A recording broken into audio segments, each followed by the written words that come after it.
Hi viewers, welcome to life dream TV official. ఈరోజు మరో కొత్త వీడియోతో మేము ముందుకు వచ్చాను. చిన్నప్పటి నుంచి మాకు మా ఇంట్లో, మా ఊర్లో, మా పల్లెకి లోపల మేము మాత్రమే వరలక్ష్మి వ్రతం చేసేవాళ్ళం అన్నమాట. మా అమ్మ మాత్రమే చేస్తుండేది. ఈ పండగ వచ్చింది అంటే మాకు చాలా పిల్లలుగా ఉన్నప్పుడు చాలా ఎక్సైట్మెంట్తో స్కూల్కి పోకుండా 2-3 days అమ్మ వెంటే చుట్టూ తిరుగుతూ పిండి వంటలు చేస్తుంటే అవి తింటూ ఆ హౌస్ అంతా క్లీన్ చేసుకుంటూ ఇలా చాలా ఎంజాయ్గా ఉండేది అనమాట చిన్నప్పుడు. ఇప్పుడు పెళ్ళైన తర్వాత మా వైఫ్తో కలిసి నేను ఫస్ట్ టైం మా ఇంట్లో వరలక్ష్మి వ్రతం ఫెస్టివల్ చేస్తున్నాను. సో ఈ ఈ ఫెస్టివల్కి సంబంధించిన కొన్ని విషయాలు మీతో షేర్ చేసుకుంటున్నాను.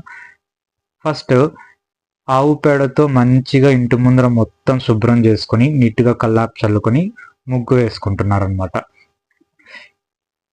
ముందు నుంచి చిన్నప్పుడు అమ్మ లేదు చెల్లెలు వేసేవారు. ఫస్ట్ టైం మా వైఫ్ మా ఇంటి కాడ ముగ్గు పెట్టడం నేను చూస్తున్నాను యాక్చువల్లీ. అయితే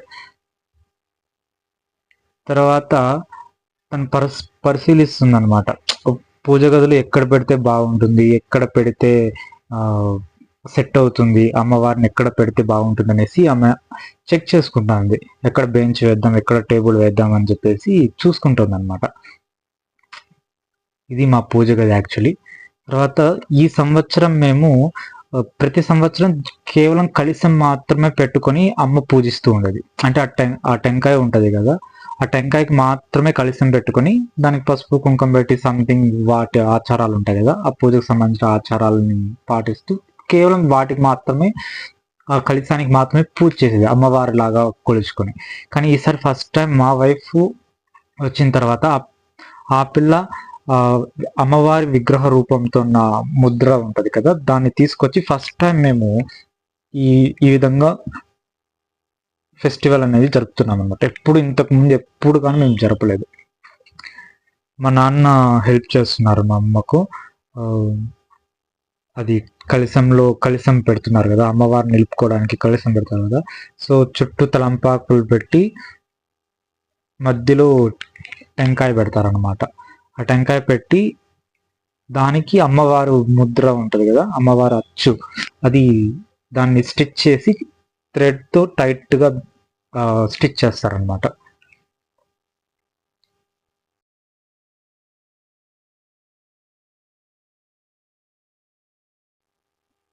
సో అమ్మవారిని పెట్టడానికి ముందుగా అన్ని సిద్ధం చేసి పెట్టుకున్నారు.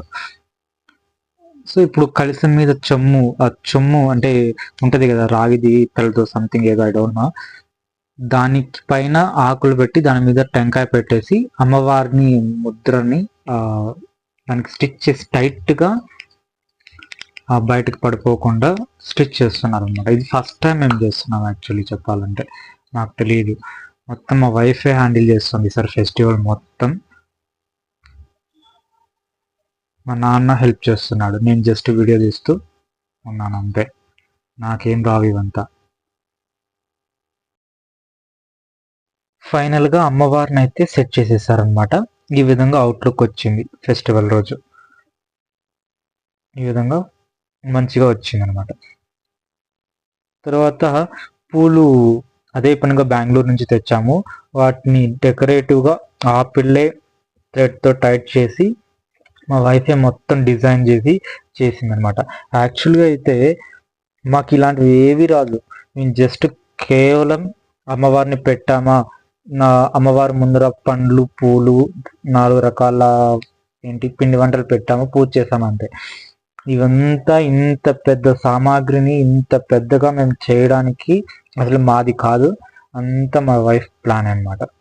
సో ఇది అమ్మవారికి ఈ శారీ అనేది తీసుకొచ్చారు, కొత్తది తీసుకొచ్చారు, కొంచెం కాస్ట్ ఎక్కువ పెట్టి తీసుకొచ్చారు ఈ సంవత్సరము.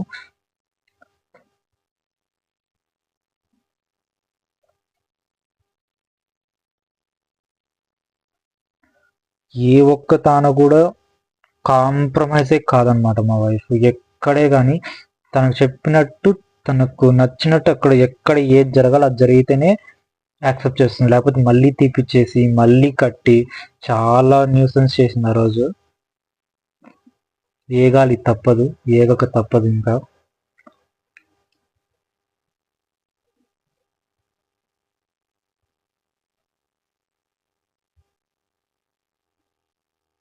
ఫైనల్గా ఇప్పుడు ఒక అవుట్లుక్ అనేది వచ్చింది, సాటిస్ఫాక్షన్ అయింది. సో తర్వాత పూజకు యూస్ చేసేటివి వెండివి, సో వాటిని సిద్ధం చేసుకుంది, దేవుణ్ణి ఎక్కడ పెట్టాలి ఎలా అనేసి.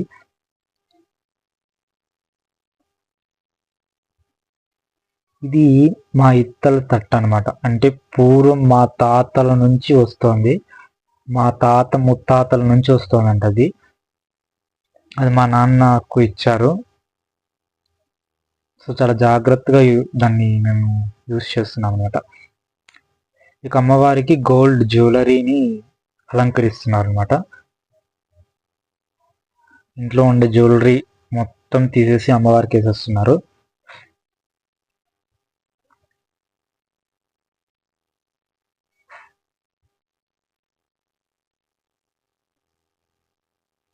మొత్తం ఎంత జ్యువెలరీ ఉంటే అంత జ్యువెలరీ వాళ్ళు వేసుకోకుండా అమ్మవారికి అలంకరిస్తున్నారు. చెప్పాను నేను కాస్త మీరు వేసుకోండి అని చెప్పి.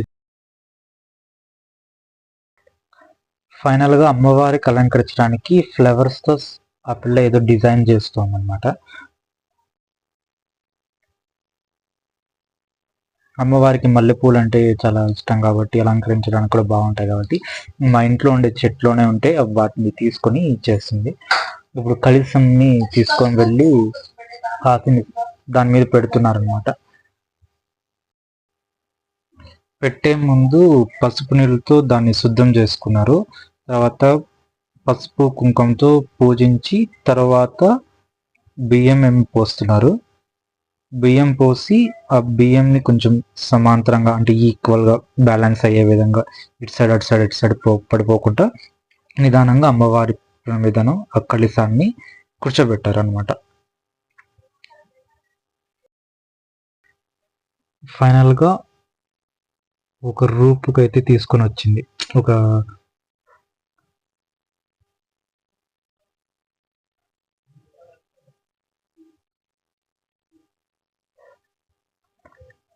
ఇంకిప్పుడు ఇంట్లో చేసిన పిండి వంటలన్నీ దేవుడి ముందు అమ్మవారికి నైవేద్యంగా అలంకరిస్తున్నారు అనమాట. యాక్చువల్ అయితే వాటిని మేము అత్తిరాసులు అంటాము. కొన్ని చోట్ల నిప్పట్లు అంటారు, కొన్ని చోట్ల డిఫరెంట్ పేర్లు ఉన్నాయి దానికి మాత్రం. అవి చుట్టలు, కొందరు మురుకులు అంటారు, ఇంకా కజ్జికాయలు ఉన్నాయి, కజ్జికాయలు అంటారు కొందరు. డిఫరెంట్ నేమ్స్ ఉన్నాయి. మన ఆంధ్రాలోనే కొన్ని ఎన్నో ప్లేసెస్లో చాలా డిఫరెంట్ నేమ్స్ ఉన్నాయన్నమాట. అవి కజ్జికాయలు అంటారు. ఒక్కో ఏరియాలో ఒక్కొక్క పేరు పిలుస్తారనమాట. మా జిల్లాలోనే సుండుపల్లి ఏరియాలో ఒక పేరు పిలుస్తారు, ఈ చిత్తూరు ఏరియాలో ఒక పేరు పిలుస్తారు, మదనపల్లి ఏరియాలో ఒక పేరు పిలుస్తారు. అలా దగ్గర డిస్టెన్స్ లోనే కొన్ని వాటికి పేర్లు చాలా డిఫరెన్స్ ఉన్నాయన్నమాట. తర్వాత ఫ్రూట్స్ పెడుతున్నాము, వాటిని వాష్ చేసుకుని రావడానికి తీసుకెళ్ళి పెడుతున్నాం అనమాట.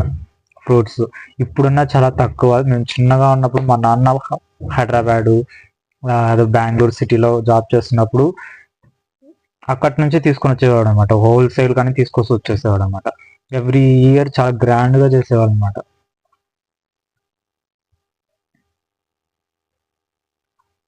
ఫైనల్గా బెంచ్ మీద పిండి వంటలు పెట్టాము, ఫ్రూట్స్ పెట్టాము. ఆ ఫ్రూట్స్లో బనానా, తర్వాత దానిమ్మకాయలు, గ్రేప్స్,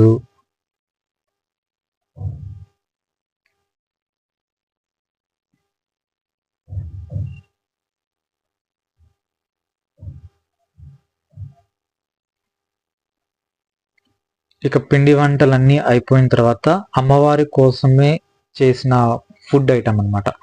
వాటిని మేము బొబ్బట్లు అంటాం, ఓలిగులు అంటాం.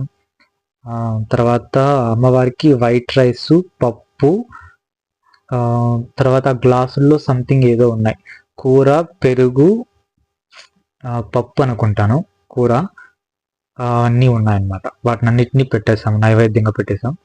అమ్మవారికి చాలా ఇష్టమైన సువాసనలు వచ్చేది అమ్మవారికి కదిరిమల్లి పూలు అంటాం మా సైడ్, వాటిని సమర్పించాము అమ్మవారికి. మా అమ్మ ఒక పక్క నెయ్యి వేస్తుంది అనమాట.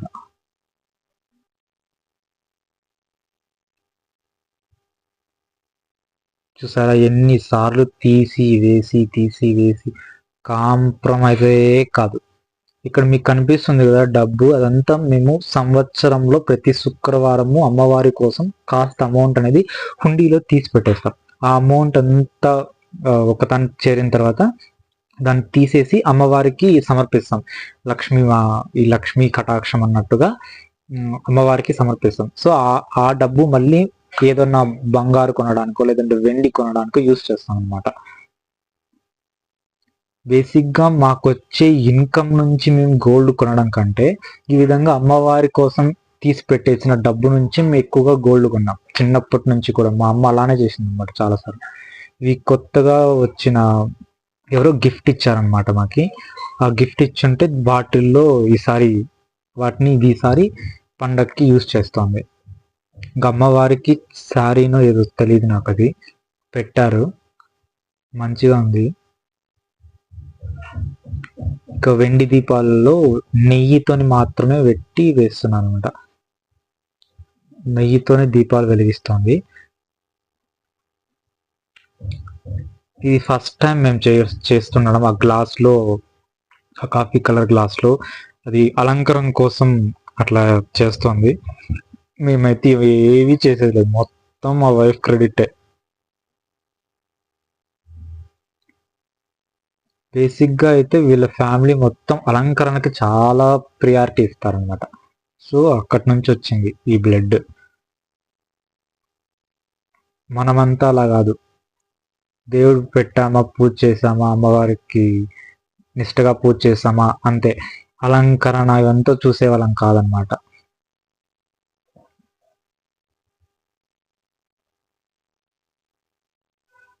చూసారా ఎన్నిసార్లు తీస్తుందో, ఎన్నిసార్లు పెడుతుందో. అక్కడ కాంప్రమైజే కాదు ఎక్కడే కానీ తనకు.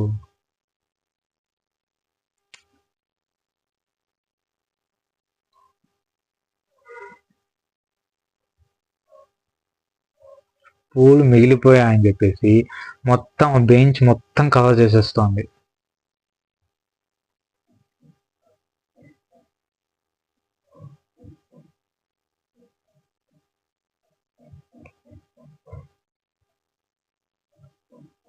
సో ఇవి పిండి వంటలు, అక్షంతలు, పూజ అయిపోయింది అనుకుంటా. ఇవి అమ్మవారికి చేసిన వంటలు, పూలు, పండ్లు, అమ్మవారికి కోసం ఏర్పాటు చేసిన డబ్బు, వెండి దీపాలు, ఫైనల్గా అమ్మవారు. ఈ విధంగా మా వరలక్ష్మి వ్రతం అనేది చివరకు ఫైనల్ తుది దశకు వచ్చిందనమాట. ఇలా పూజ అంతా అయిపోయిన తరువాత మేము అమ్మవారిని వదిలేసి, ఇంట్లోనే వదిలేసి బయట వెళ్ళిపోతాం అనమాట.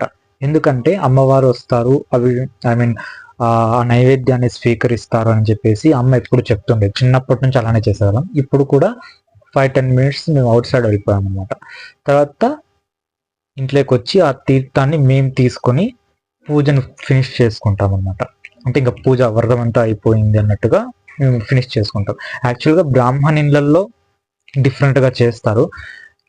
కొందరు మనలాంటి కామన్ పీపుల్స్ ఉంటారు కదా, వాళ్ళ ఇళ్ళలో చాలా డిఫరెంట్గా చేస్తారు. వాళ్ళు బ్రాహ్మిన్స్ కాబట్టి వాళ్ళకి అన్నీ తెలుసు. బట్ మనకేదో అమ్మవారి కటాక్ష ఇచ్చారు కాబట్టి మనం చేసుకుంటున్నాం అంతే. ఇదండి ఫైనల్గా మా ఇంట్లో 2024లో జరిగిన వరలక్ష్మి వ్రత వేడుక. బాయ్. మరో వీడియోతో మీ ముందుకు వస్తాను. Until then keep watching Life Team TV. Bye.